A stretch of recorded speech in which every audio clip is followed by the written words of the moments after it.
first part of the process of growing fodder is to load the trays with seed. Now we supply with the module these special soak buckets which have got a mesh in the bottom here, so it allows you to soak the seed and drain it very quickly. In operation, as you can see, when I lift this up here, the water drains off very quickly, and what you do is apply 1.5 kilos of seed to each tray. Like that.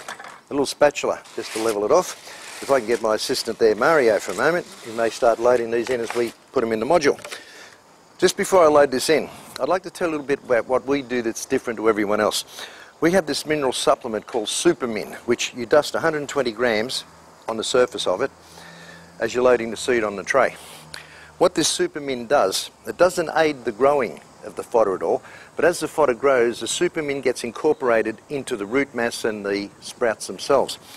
When cattle ingest this fodder that we produce, this Supermin has the ability to adjust the pH in the rumen of the cow. Now for feedlot situations, this is very, very important consideration, because when cattle are eating grain constantly, they can develop a system called acidosis, which is where the rumen becomes very acidic, from the grain being digested. A little bit like when humans, get indigestion when you've eaten a bit too much. The Supermin tends to balance off the pH. It's sort of like, you can nearly say, giving the cattle a shot of Mylanta to settle their tummy. But as the Supermin goes through from the rumen into the colon and intestine, this mineral, has the ability to absorb ammonia out of the intestine as the manure is being decomposed.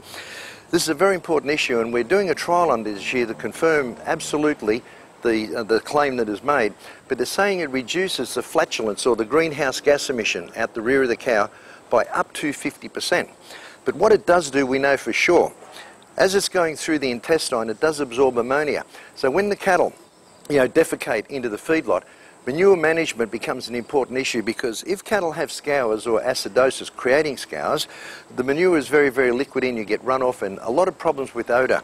The Supermin has the ability to reduce the odour in the feedlot, but more importantly, the stools are much tighter, so manure management becomes a very, very easy task compared to trying to manage liquidy material. Sorry, Mario, could you just load this one tray in and show the folks, please?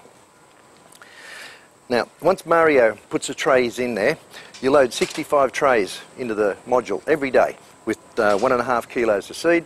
That 1.5 kilos, by the end of the module, which I'll show you in a moment, become 12 kilos of fodder, rich, lush fodder ready to feed the animals. So you have an increase of about 800%. So 1 kilo of barley becomes 8 kilos of fodder, or 1.5 becomes 12 kilos. And I'd like to take you around the other end now, after we walk through the module, and show you how you unload this and take it out to your cattle. Okay, let's go.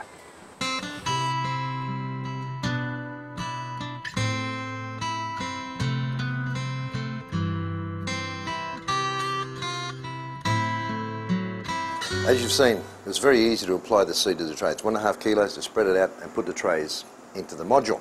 They move very, very easily, the trays on the rollers. But as you can see, the seed that was put on yesterday, let's take a bit out of here.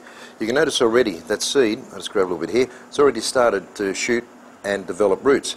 And to the point where the seed is now getting activated, ready to start growing. Now this is 24 hours after the seed has been in the module. Let's put that back there. 24 hours after that, you can see the sprouts now are really starting to get away and get some growth on it. And if we work down every 4 days here, this is now seed that's been on 3 days. Here's our 4th day. It's starting to get a little bit of a mat to it and up and away. By day 5, it's now gained another 50 millimetres on top here. Day 6 is really starting to romp away. We've noticed day 6, 7 and 8 really start to stretch out in size and weight. So there's day 7, and of course down here at the end we have day 8. Now day 8, you can see this is actually quite heavy. It's got a very thick mat of roots on here. You can see the seed is germinated, and we've now got sprouts which are about 100 millimetres high on top. The weight gain in this now has increased by about 800% from 8 days ago. And this is it, it's now ready. This fodder down here, it's lush, it's clean, it's green, very nutritious, and it's now ready to harvest. So I'd like to go down and show you how we unload the system for your farm.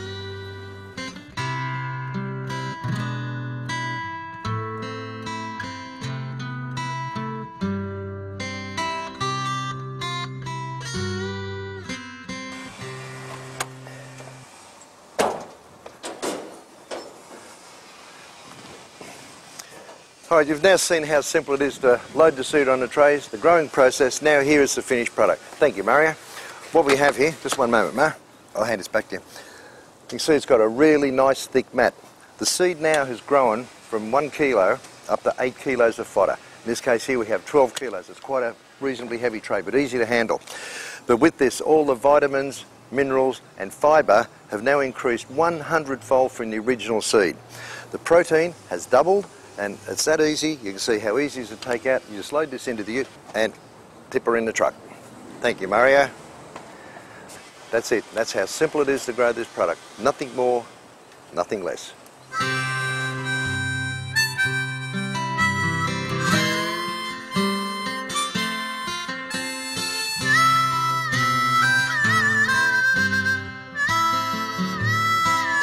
The almighty fodder system comes with these 2 tanks and a pumping arrangement. I'd like to take a moment to explain what this is.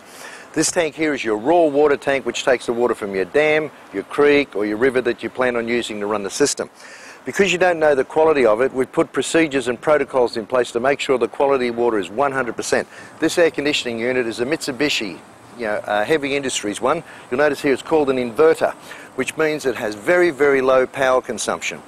This is controlled by the thermostat inside the module. So as the temperature comes down, from 18 up to 22 degrees, this automatically comes on and maintains the temperature inside the system. It also removes excess humidity out of the system, so you maintain that 75% relative humidity.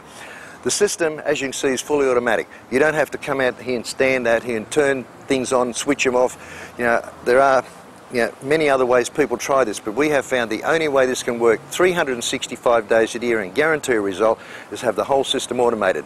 There are no computers on this thing, they are just automated controls. You'll notice on the roof of the unit here we have an array of solar panels. Each one of those panels are 200 watts, which means collectively that will generate 1 kilowatt or 1,000 watts of energy. That is more than sufficient to run the pumps and the lighting within the module.